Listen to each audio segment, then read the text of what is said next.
Now that you've finished the Training Wheels Foot Strength and Balance program, you have earned the right to do the One Step Ahead program. This is a little bit more advanced where you get to use some of those familiar movements that you learned in the first program, except we're going to take it up a notch now. So go ahead, again, make sure you got those shoes off, and let's get rolling. Our first movement is going to be your all too familiar short foot squats. They were in your workout, and now we're going to use them as a good primer and warm up. So remember, we're going to step our feet out into our good squat position, flex our feet into that good strong arch, spreading those toes out, rooting ourselves into the ground, and still descending nice and slow under control. 4, 3, 2, 1, exploding back up. We're going to do 3 reps of this, but since you're already so good at it, and then go ahead and move on to the next exercise.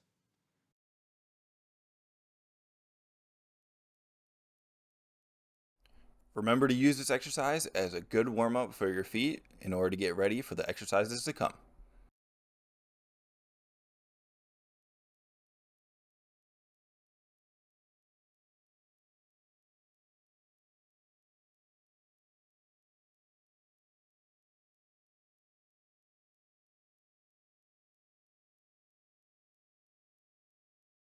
Back to our single leg balance work. We're going to do this again with our good safe balance point, trying to get our consistent 20 seconds per side, helping with the other foot and the balance point as little as possible while staying in a safe environment before we move on.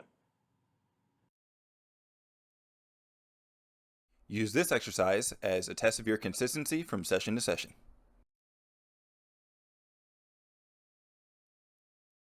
Now we're going to up the ante on your single leg balance. What we're going to do now is close our eyes during that. So no matter what level of vision you have, once we close our eyes, that's going to take away a little bit of input from the outside system, and we have to rely on our foot all the more. So again, make sure we're nice and safe with that balance point. Go ahead, start balancing on one leg, keeping those eyes nice and closed. Remember, don't be afraid to help out a little bit with that balance point and with the other foot. Get used to this sensation. We're going to switch feet. Look for if one foot is a little bit worse than the other. Feel free to give that one a little bit more attention to help shore up that asymmetry.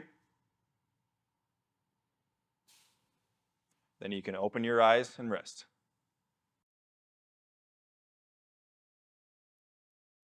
Now we're going to go back to our multi-directional balance work, but this time it's going to be much harder because you're going to be floating that foot the entire time. So I'm going to be balancing on my right foot, having my balance point handy, but I don't want to rely very much on it at all once I practice this a few times. I'm going to, again, let that left foot come out the front, leaning back, and then let it go straight out the back, focusing on balancing on that right foot the whole time. You can kind of pause in between, but what we want to do to get to that highest echelon of the balance is be able to flow through these without ever having to put that other foot down. So I'm going forward, reaching backward, flowing through this, keeping that right foot nice and grounded and engaged.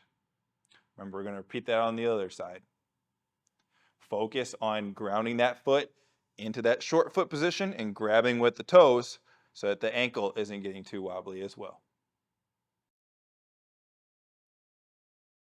Try small ranges of motion initially in order to get used to the ebb and flow of this exercise.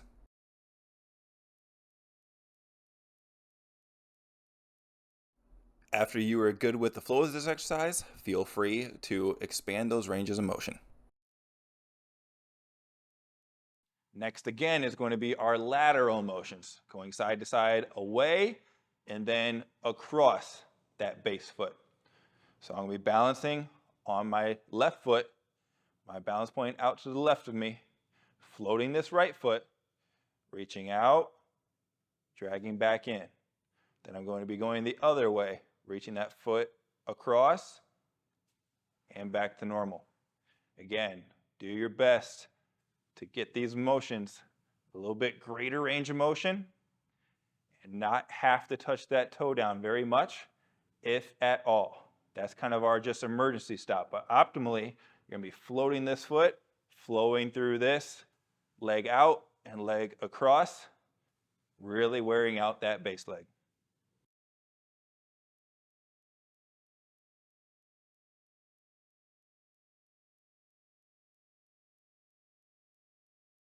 Last, again, is going to be our rotations. But again, we're cranking it up a notch. This is my absolute favorite because especially when you're coming back from that rotating out and away from you, that arch of that foot really has to pay attention in order to drag you back. So I'm balancing on my right foot and I'm picking up my left leg, rotating out the back, keeping it floating, flexing that arch extra hard, my right foot to bring me back to normal. Then again, that left foot is going to turn out the front, and then I'm going to flex in order to bring it back to normal standing. Now again, getting that flow, floating that foot the whole time, is going to be our highest level of balance, moving in this transverse plane. Make sure you're letting the shoulders and hips go along for the ride. And again, don't rely on your balance point too much. It's just there just in case. Make sure you're getting a good burn in the feet and the ankles by anchoring yourself as hard as possible, and you'll have your best chance of being able to get through these more advanced exercises.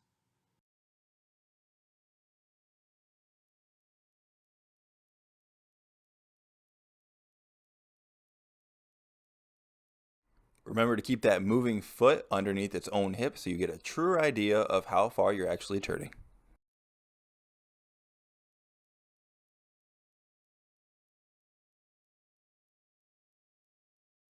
Now, to end things, we're going to do a little bit of a lunge balance. Your feet are already really pre-fatigued, same thing with your ankle, but I want to touch on the calf a little bit as well. So we're able to anchor you there. This is going to be really great for helping to get you used to being an extension of the hip, where that leg is out behind you while still being able to stabilize yourself. This is great for athletic movements as well as fall prevention. So it really covers you from young to old. All we're gonna do, balance point again, step out our front foot, step that back foot out, almost like we're doing that big toe stretch from the training wheels program. I'm just gonna work on my balance. I'm gonna rely on this front foot, making sure I'm really in good balance, engaging in that foot.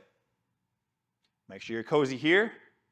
And then, let's again, take it up a notch. You've earned it. We're going to go off the heel of this front foot, really taking care of ourselves with the base of this calf muscle. So I'll be able to come up here and balance, really having to engage with the base of that big toe and making the ankle and that, again, that lower calf really help us with that balance. Remember, use that balance point as necessary, use that back leg for balance as necessary, and really tax yourself with this lunge position. Find a good stride length that works best for you to get a great stretch in the front of your extended leg.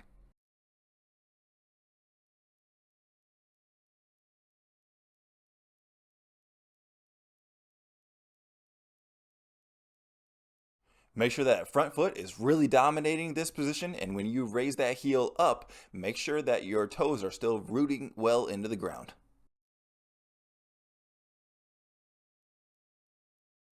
All right, here is how I advise structuring these exercises for a little workout a few times a week. First up is your short foot squats. Still descend for 5 seconds and perform 3 solid reps. If you feel like you need some more sets or reps to get good and warmed up, feel free to add them in. Now, warm up that single leg balance with 1 to 3 sets of at least 20 seconds per side.